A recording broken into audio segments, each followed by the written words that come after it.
ಆಗಮಿಸಿರ್ತಕ್ಕಂಥ ಎಲ್ಲ ಆಗಮಿಸಿರ್ತಕ್ಕಂಥ ನನ್ನೆಲ್ಲ ಪತ್ರಿಕಾ ಮತ್ತು ಟಿ ವಿ ಚಾನೆಲ್ ಮಾಧ್ಯಮದವರಿಗೆ ನನ್ನ ಹೃತ್ಪೂರ್ವಕವಾದಂಥ ವಂದನೆಗಳನ್ನು ಸಲ್ಲಿಸ್ತೇವೆ. ತುರ್ತಾಗಿ ಕರೆದ್ವಿ, ಆದರೂ ಕೂಡ ತಾವೆಲ್ಲರೂ ಕೂಡ ಬಂದಿದ್ದೀರಿ, ಧನ್ಯವಾದಗಳನ್ನು ಹೇಳ್ತಾ,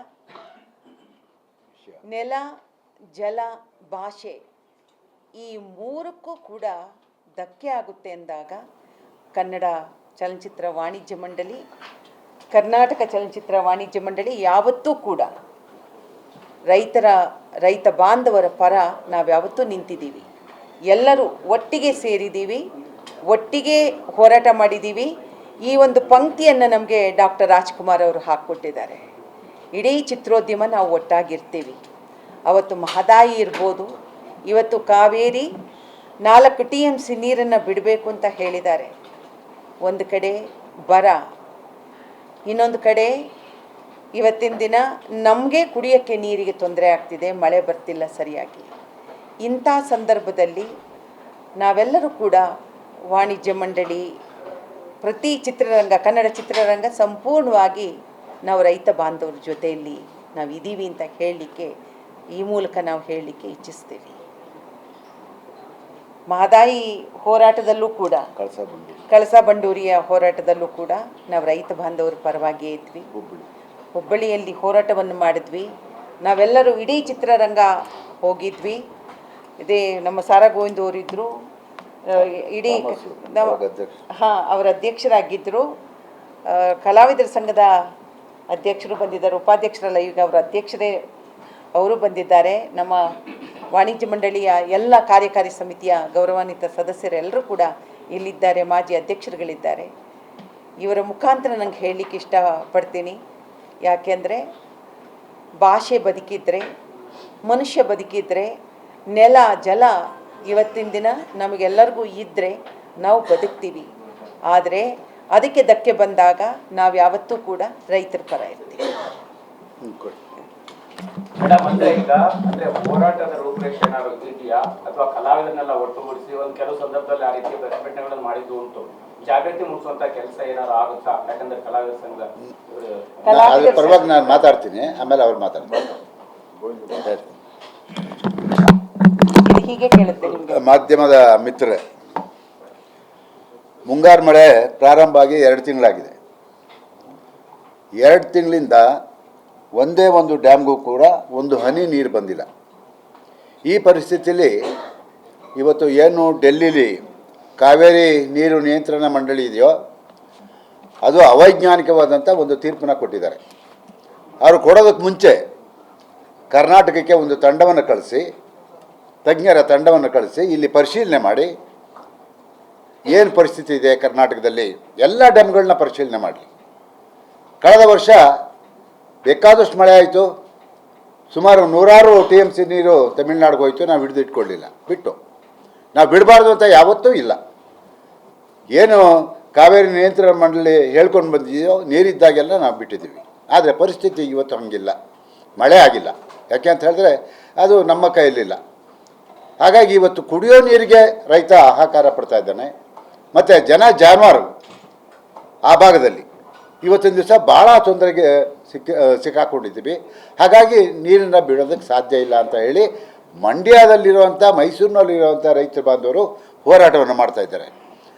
ಆದರೆ ಚಿತ್ರರಂಗದಲ್ಲಿ ನನಗೆ ನೆನ್ನೆ ಕೆಲವರು ಪ್ರಶ್ನೆ ಮಾಡಿದ್ರು, ವಾಣಿಜ್ಯ ಮಂಡಳಿ ನೀವು ಸಿನಿಮಾದವರು ಇನ್ನೂ ಮಾತಾಡಿಲ್ಲ. ಹಾಗಾಗಿ ಯಾವತ್ತೂ ಇಲ್ಲ. ಯಾಕೆ ಅಂತ ಹೇಳಿದ್ರೆ ರಾಜ್ಕುಮಾರ್ ಹಾಕ್ಕೊಟ್ಟಂಥ ಆದರ್ಶಗಳು ನಮ್ಮಲ್ಲಿದ್ದಾವೆ. ಒಂದು ಗೋಕಾಕ್ ಚಳುವಳಿ ಆಗಿರ್ಬೋದು, ಮತ್ತೊಂದು ಮಹದಾಯಿ ಯೋಜನೆ ಆಗಿರ್ಬೋದು, ಅಥವಾ ಸಮಸ್ಯೆ ಬಂದಾಗೆಲ್ಲ ಕೂಡ ಚಿತ್ರರಂಗ ಸ್ಪಂದಿಸಿದೆ ಅಂತಕ್ಕಂಥ ಮಾತನ್ನು ಈ ಸಂದರ್ಭದಲ್ಲಿ ನಾನು ಹೇಳೋದಕ್ಕೆ ಇಷ್ಟಪಡ್ತೀನಿ. ಗೆಳೆಯರು ಕೇಳಿದ್ರು, ಮುಂದಿನ ಇದನ್ನು ಇವತ್ತು ಮಧ್ಯಾಹ್ನ 4 ಗಂಟೆ ಅಥವಾ 5 ಗಂಟೆ ಒಳಗೆ ಮತ್ತೊಂದು ತೀರ್ಪು ಬರುತ್ತೆ. ನಮ್ಮ ಸರ್ಕಾರ ಮೇಲ್ಮನವಿ ಸಲ್ಲಿಸಿದ್ದಾರೆ. ಅವರಿಗೆ ವಾಸ್ತವ ಪರಿಸ್ಥಿತಿಯನ್ನು ತಿಳಿಸೋದಕ್ಕೆ ಎಲ್ಲ ಅಧಿಕಾರಿಗಳು ಕೂಡ ಮಾಹಿತಿ ಕೊಡೋದಕ್ಕೆ ಇವತ್ತು ಅಲ್ಲಿ ಸಭೆ ಸೇರಿದ್ದಾರೆ. ಸಭೆ ಆದಮೇಲೆ ಆ ಒಂದು ನಿಯಂತ್ರಣ ಮಂಡಳಿ ಯಾವ ತೀರ್ಪನ್ನು ಕೊಡ್ತಾರೆ ಕಾದು ನೋಡ್ತಾ ಇದ್ದೀವಿ ನಾವೆಲ್ಲರೂ ಕೂಡ. ಹಾಗಾಗಿ ಆ ತೀರ್ಪು ಏನು ಬರುತ್ತೆ ಅದರ ಮೇಲೆ ನಾವು ಡಿಪೆಂಡ್ ಆಗಿದ್ದೀವಿ. ಈಗ ಮತ್ತೆ ನಿಯಂತ್ರಣ ಮಂಡಳಿ ತಜ್ಞರನ್ನು ಕಳಿಸ್ತೀವಿ, ಪರಿಶೀಲನೆ ಮಾಡ್ತೀವಿ ಅಂದರೆ ನಮಗೆಲ್ರಿಗೂ ಸಂತೋಷ. ನಾವು ಖುಷಿಯಿಂದ ಅದನ್ನು ಸ್ವಾಗತ ಮಾಡ್ತೀವಿ. ಇಲ್ಲ ಅವರು ಕೂಡ ಅದೇ ತೀರ್ಪನ್ನು ಕೊಟ್ಟರೆ ನಾವು ರೈತರ ಪರವಾಗಿ ನಿಲ್ಲಬೇಕಾಗುತ್ತೆ. ಇಲ್ಲಿಯ ಸಮಸ್ಯೆಯನ್ನು ಅರಿತುಕೊಂಡು ನಾವು ಹೋರಾಟಕ್ಕೆ ಇಳಿಬೇಕಾಗುತ್ತೆ, ಅದು ಅನಿವಾರ್ಯ. ಹಾಗಾಗಿ ಮುಂದಿನ ದಿನಗಳಲ್ಲಿ ಯಾವ ರೀತಿ ರೈತ ಬಾಂಧವರು ಅಥವಾ ಕನ್ನಡ ಪರ ಹೋರಾಟಗಾರರು ಯಾವ ರೀತಿ ಅವರು ಹೆಜ್ಜೆಯನ್ನು ಇಡ್ತಾರೋ ಅದನ್ನು ನಾವು ಕಾದು ನೋಡ್ತಾ ಇದ್ದೀವಿ. ಅವ್ರ ಹೆಜ್ಜೆಗೆ ನಾವು ಕೈ ಜೋಡಿಸೋಂಥ ಕೆಲಸ ಅವತ್ತು ಮಾಡಿದ್ದೀವಿ, ಇವತ್ತು ಮಾಡ್ತೀವಿ. ಯಾಕೆಂದರೆ ಚಲನಚಿತ್ರ ವಾಣಿಜ್ಯ ಮಂಡಳಿಗೆ ಅದರದ್ದೇ ಆದಂಥ ಒಂದು ಘನತೆ ಗೌರವ ಇದೆ. ಅದನ್ನು ಉಳಿಸ್ಕೊಂಡು ಹೋಗುವಂಥ ಕೆಲಸವನ್ನು ಯಾವತ್ತು ಮಾಡ್ತಾರೆ. ಒಂದು ಮಾತು ಹೇಳ್ತೀನಿ, ಯಾರೂ ಕೂಡ ಇದ್ರ ಬಗ್ಗೆ ಅನುಮಾನ ಪಡೋದು ಬೇಡ. ಕಾವೇರಿ ನದಿ ನೀರನ್ನು ತಮಿಳುನಾಡಿಗೆ ಬಿಡೋದಕ್ಕೆ ಸಾಧ್ಯ ಇಲ್ಲ. ಅಂದರೆ ಈಗ ಏನಾಗಿದೆ ಅಂತ ಹೇಳಿದ್ರೆ, ನಾವು ಕುಡಿಯೋದಕ್ಕೆ ನೀರಿಲ್ಲ ಅಂತ ಇದ್ದೀವಿ. ತಮಿಳುನಾಡು 3ನೇ ಬೆಳೆ ಕುರುವೆ ಬೆಳೆಗೆ ನೀರು ಕೇಳ್ತಾ ಇದ್ದಾರೆ. ನಮಗಿಲ್ಲಿ ಕುಡಿಯೋದಕ್ಕೆ ನೀರಿಲ್ಲ, ಅವರು ಬೆಳೆಗೆ ನೀರು ಕೇಳ್ತಾ ಇದ್ದಾರೆ. ಇದು ಎಷ್ಟು ಮಟ್ಟಿಗೆ ಸರಿ ಅನ್ನೋದನ್ನು ನಾವೆಲ್ಲರೂ ಕೂಡ ಆಲೋಚನೆ ಮಾಡಬೇಕಾಗಿದೆ. ಹಾಗಾಗಿ ಆ ನೀರು ಬಿಡೋವಂಥ ಪ್ರಶ್ನೆನೇ ಇಲ್ಲ. ಯಾಕೆಂದರೆ ಇದಕ್ಕೆ ಬೇಕಾದಷ್ಟು ಉದಾಹರಣೆಗಳಿದ್ದಾವೆ. 91ರಲ್ಲಿ ಇದೇ ಒಂದು ಪರಿಸ್ಥಿತಿ ನಿರ್ಮಾಣ ಆಯಿತು.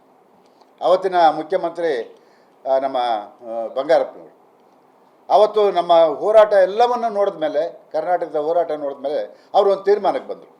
ನಾವೆಲ್ಲ ಒತ್ತಾಯ ಮಾಡಿದ್ರು, ದಯಮಾಡಿ ಇಂಥ ಪರಿಸ್ಥಿತಿಯಲ್ಲಿ ನೀರು ಬಿಡಬೇಡಿ ಸರ್, ಈ ಒಂದು ಸುಗ್ರೀವಾಜ್ಞೆ ಹೊರಡಿಸಿ ಅಂತ ಹೇಳಿದಾಗ ಸುಗ್ರೀವಾಜ್ಞೆ ಹೊರಡಿಸಿ ಇಡೀ ಕರ್ನಾಟಕಕ್ಕೆ ಮಾದರಿ ಮುಖ್ಯಮಂತ್ರಿಗಳಾದರು. ಸುಗ್ರೀವಾಜ್ಞೆ ಹೊರಡಿಸಿದ್ರು. ಆ ಪರಿಸ್ಥಿತಿ ಈಗ ಬರೋದು ಬೇಡ. ಕೂತು ನಿಂತು ತಮಿಳುನಾಡು ಮುಖ್ಯಮಂತ್ರಿ 3ನೇ ತಾರೀಕು ಬರ್ತಾ ಇದ್ದಾರೆ. ಅವ್ರು ಖುದ್ದು ಪರಿಶೀಲನೆ ಮಾಡಲಿ, ನೋಡಲಿ, ವಾಸ್ತವಾಂಶನ ನೋಡಲಿ, ಸತ್ಯಾಸತ್ಯತೆಯನ್ನು ತಿಳ್ಕೊಳ್ಳಿ. ಯಾಕೆಂತ ಹೇಳಿದ್ರೆ ನಾವೆಲ್ಲ ಭಾರತೀಯರು ಹೌದು, ಅಣ್ತಮ್ಮದಿರು. ಈಗ ನೀರಿನ ವಿಚಾರದಲ್ಲಿ ಅದರಲ್ಲಿ ವಿಶೇಷವಾಗಿ ಕಾವೇರಿ ಹುಟ್ಟೇರಿಯೋದು ಕರ್ನಾಟಕದಲ್ಲಿ, ಅದರಲ್ಲಿ ನಮ್ಮ ಮೇಲೆ ನಮಗೆ ಹಕ್ಕಿದೆ. ಅದು ಇವತ್ತಿನ ದಿವಸ ಅದಕ್ಕೆ ಅಡ್ಡಗಾಲು ಹಾಕೋದಾಗಲಿ ಅಥವಾ ಮೇಕೆದಾಟು ಯೋಜನೆಗೆ ಇದು ಮಾಡೋದಾಗಲಿ, ಈಗ ಮೇಕೆದಾಟು ಯೋಜನೆ ಕ್ಲಿಯರ್ ಆಗಿದೆ, ಅದಕ್ಕೆ ಯಾರ್ದ ಅಪ್ಪಣೆನೂ ಬೇಕಾಗಿಲ್ಲ. ಅದನ್ನು ಮುಂದಿನ ದಿವಸಗಳಲ್ಲಿ ಮಾನ್ಯ ಮುಖ್ಯಮಂತ್ರಿಗಳು ಅದನ್ನು ತಗೊಳ್ತಾರೆ. ಯಾಕೆಂತ ಹೇಳಿದ್ರೆ ಅವತ್ತಿನ ದಿವಸ ಮೇಕೆದಾಟು ವಿಚಾರವಾಗಿ ಮಾನ್ಯ ಮುಖ್ಯಮಂತ್ರಿ ಕ್ಲಿಯರ್ ಆಗಿದೆ. ಡಿ.ಕೆ. ಶಿವಕುಮಾರ್ ಅವರು ಅವತ್ತು ಪಾದಯಾತ್ರೆ ಮಾಡಿದರು. ಆದರೆ ಬದ್ಧತೆ ಇದೆ ಅವರಿಗೆ.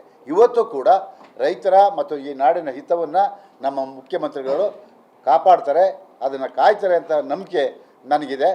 ಮುಂದಿನ ದಿನಗಳಲ್ಲಿ ಯಾವ ರೀತಿ ಹೋರಾಟಗಳನ್ನು ರೂಪಿಸ್ತಾರೋ ಅವ್ರು ರೂಪಿಸ್ಕೊಳ್ಳಿ. ನಾವ್ಯಾವ ರೀತಿ ಹೋರಾಟ ಮಾಡಬೇಕು ಅದನ್ನು ನಾವು ರೂಪಿಸ್ಕೊಳ್ತೀವಿ. ನಾವು ಅವ್ರ ಜೊತೆ ಕೈ ಜೋಡಿಸ್ತೀವಿ ಅಂತಕ್ಕಂಥ ಮಾತನ್ನು ಇಲ್ಲಿ ಹೇಳಕ್ಕೆ ಇಷ್ಟಪಡ್ತೀನಿ. ಮೇಡಮ್, ಚಿತ್ರರಂಗದ ಒಗ್ಗಟ್ಟು ಹೇಗಿದೆ ಈಗ ನಿಮ್ಮ ದೃಷ್ಟಿಯಲ್ಲಿ? ಏನಂದ್ರೆ ನೀವು ಕಲಾವಿದ, ನಮ್ಮಲ್ಲಿ ಅದ್ಭುತವಾಗಿದೆ.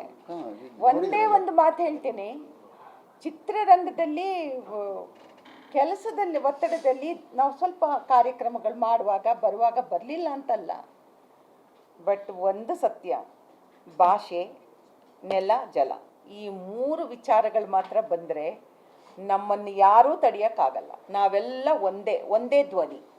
ಯಾಕೆಂದರೆ ನಾವಿವತ್ತು ತಿಂತಿರೋ ಅನ್ನ ಇದೆ ನೋಡಿ, ನಾವು ಈ ಕರ್ನಾಟಕದಲ್ಲಿ ತಿಂತಿರೋ ಅನ್ನ ನಾವು ಈ 3 ವಿಚಾರವಾಗಿ. ಅದರಿಂದ ನಮಗೆ ಅವರ ಋಣ ಇದೆ, ರೈತರ ಋಣ ಇದೆ, ಈ ರಾಜ್ಯದ ಋಣ ಇದೆ. ಭಾಷೆ ಇದ್ದರೆ ಕನ್ನಡ ಚಿತ್ರರಂಗ ಉಳಿಯುತ್ತೆ. ಅದರಿಂದಾಗಿ ನಾವೆಲ್ಲರೂ ಒಂದಾಗಿದ್ದೀವಿ. ಮೇಡಮ್, ಈ ವಿಚಾರಕ್ಕೆ ಒಂದಾಗಿದ್ದೀರಿ, ಸಾಕಷ್ಟು ಸಾಬೀತಾಗಿದೆ ಕೂಡ.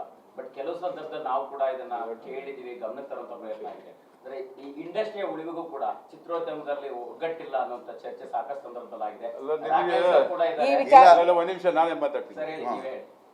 ಚಿತ್ರರಂಗದಲ್ಲಿ ಒಗ್ಗಟ್ಟಿಲ್ಲ ಅನ್ನೋ ವಿಷಯ ನಿಮ್ಗೆ ಯಾರು ಹೇಳಿದ್ರು? ಇಲ್ಲ ಏನೋ ಇದ್ರೆ ದಯವಿಟ್ಟು ಓಪನ್ ಆಗಿ ಮಾತಾಡಿ.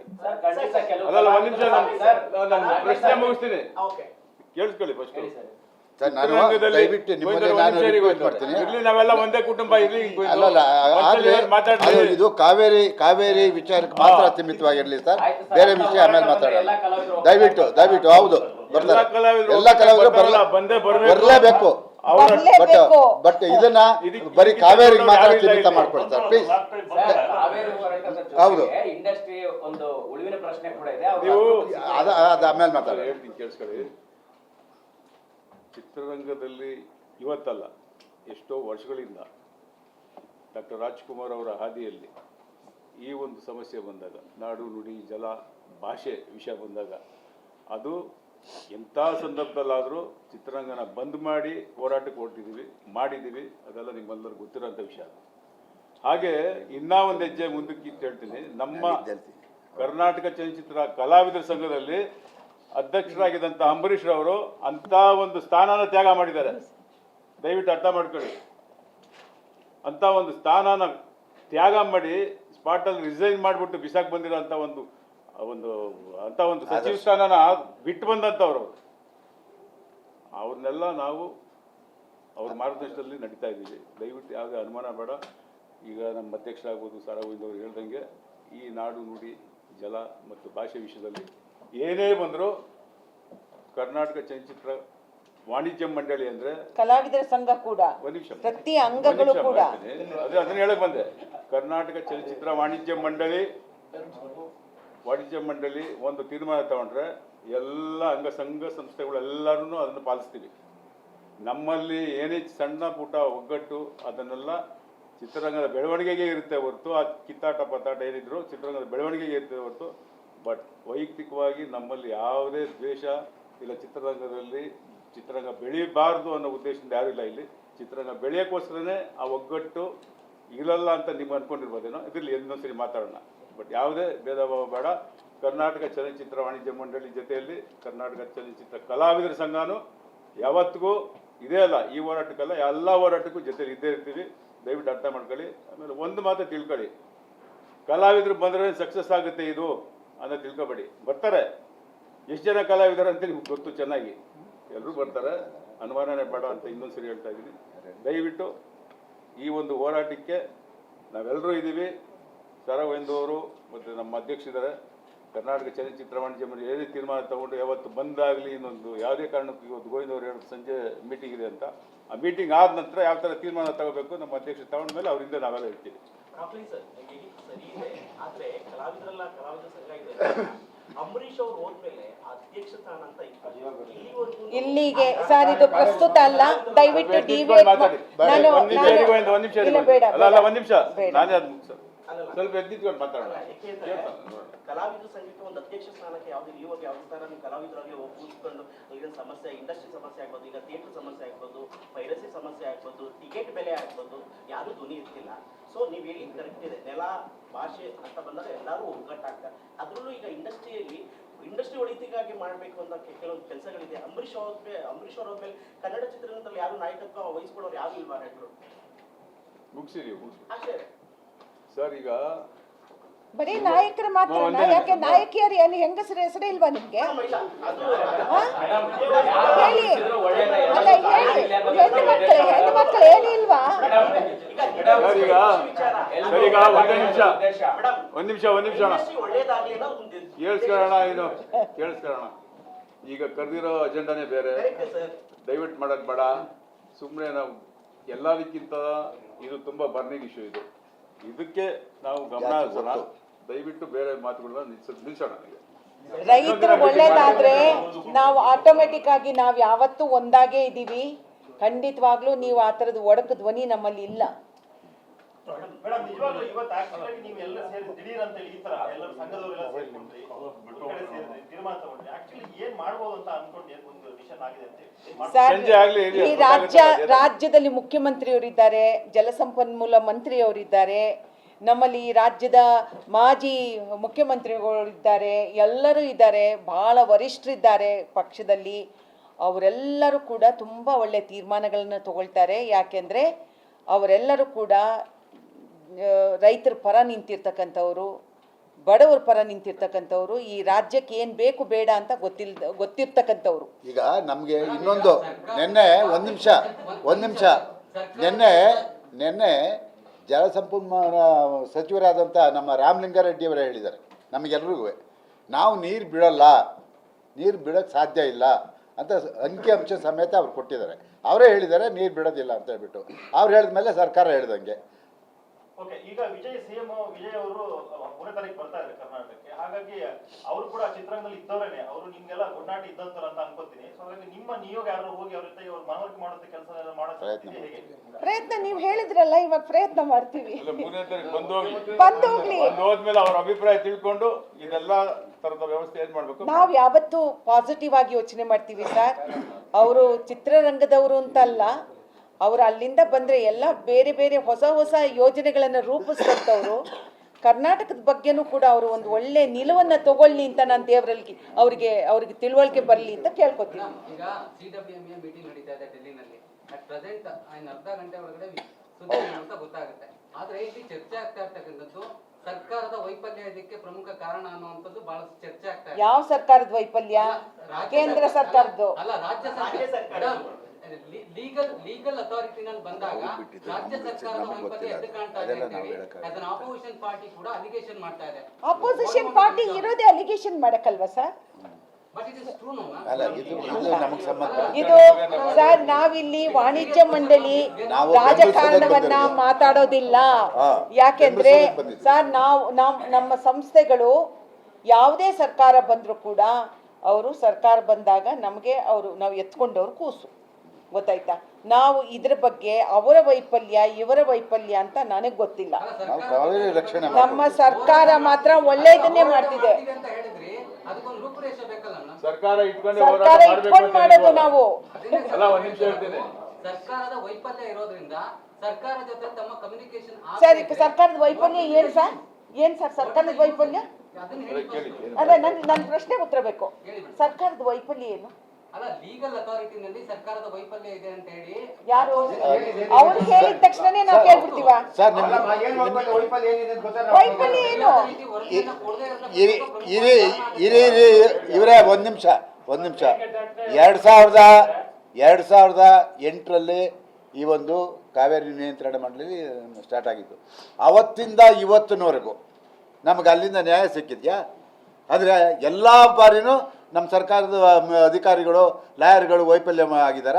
ಇದು ಅಲ್ಲಿ ನಡ್ಕೊಂಬರೋದಿದೆ ಹಾಗೆ.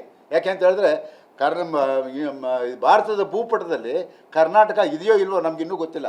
ಪ್ರತಿ ಬಾರಿನೂ ಕಾವೇರಿ ವಿಚಾರದಲ್ಲಿ ನಮ್ಗೆ ಅನ್ಯಾಯ ಆಗ್ತಾನೆ ಇದೆ. ಹಂಗಂದ್ರೆ ಎಲ್ಲ ಸಾರಿನೂ ತಪ್ಪು ಮಾಡ್ಕೊಂಡು ಬಂದವರ? ಎಲ್ಲದಕ್ಕೂ ವೈಫಲ್ಯ ಅಂತ ಹೇಳೋಕೆ ಸಾಧ್ಯ ಇಲ್ಲ. ಕೆಲವು ನೋಡಿ, ಈ ವಿಚಾರವಾಗಿ ಸರ್ಕಾರದ ಬಗ್ಗೆ ಮಾತಾಡಿದಿರಾ? ಅಂದ್ರೆ ಪ್ರತಿ ವರ್ಷನೂ ಆಗುತ್ತೆ, ಅದು ಒಪ್ಕೊಂತೀನಿ. ಆದ್ರೆ ಈ ಸಾರಿ ಬದಲಾವಣೆ ಆಗುತ್ತೆ. ಅದು ನಮ್ಮ ಚಿತ್ರರಂಗ. ನಾವು ಅಷ್ಟು ದೊಡ್ಡ ಮಟ್ಟದಲ್ಲಿ ಹೋಗಿ ಅವ್ರನ್ನ ಪ್ರಶ್ನೆ ಮಾಡುವಂಥದ್ದು ನಮ್ಮ ಕೈಲಿಲ್ಲ. ನಮ್ಮ ಲಿಮಿಟೇಷನ್ ನೀವು ಅರ್ಥ ಮಾಡ್ಕೊಳ್ಳಿ. ನಮ್ಮ ಲಿಮಿಟೇಷನ್ ಅರ್ಥ ಮಾಡ್ಕೊಳ್ಳಿ. ಧನ್ಯವಾದಗಳು sir. Thank you so much. News first, ನಿರ್ಭೀತಿಯಿಂದ ನಿಮ್ಮ ಪರವಾಗಿ.